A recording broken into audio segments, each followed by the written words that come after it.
কলকাতায় নারী চিকিৎসক মৌমিতা দেবনাথকে ধর্ষণ ও হত্যার প্রতিবাদে বরিশালের সড়কে ভারতীয়দের প্রতি সংহতি জানিয়েছে সাধারণ শিক্ষার্থীরা।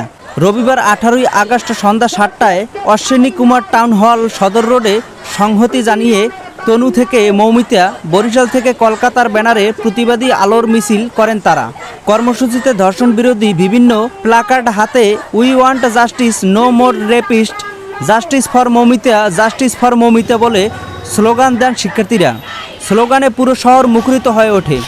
কর্মসূচিতে ছাত্র আন্দোলনে সংহতি জানিয়ে বরিশাল ল কলেজের শিক্ষার্থী আসমা আক্তার বলেন, সন্তানেরা বৈষম্য বিরোধী আন্দোলন করে আমাদের যখন রক্তের দাগ মেশেনি, তখন আমাদের পার্শ্ববর্তী দেশ ভারত আমাদের বিবেককে নাড়া দিয়েছে। আমরা ভারতের জনগণের দাবির সঙ্গে একাত্মতা জানাতে এসেছি। আমি দাবি জানাচ্ছি, ভারতসহ বাংলাদেশের যে ধরনের ঘটনা ঘটেছে, যেমন বাংলাদেশে তনু হত্যা একটি উল্লেখযোগ্য ঘটনা, এর বিচারের দাবি করছি।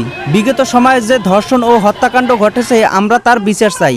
অপর এক শিক্ষার্থী বন্যা মজুমদার বলেন, একজন ডাক্তার সব সময় তার কর্মস্থলকে নিজের বাড়ি মনে করেন, আর সেই দ্বিতীয় বাড়িতে মৌমিতা নির্মমভাবে ধর্ষণ ও হত্যার শিকার হয়। কিন্তু হাসপাতাল কর্তৃপক্ষ প্রথমে সেটাকে আত্মহত্যা বলে চালিয়ে দেওয়ার চেষ্টা করে। তার কারণ তারা খুনিদের ধরতে চায় না। আমরা বাংলাদেশ থেকে বলতে চাই, এ ধরনের অন্যায় আমরা মেনে নিব না।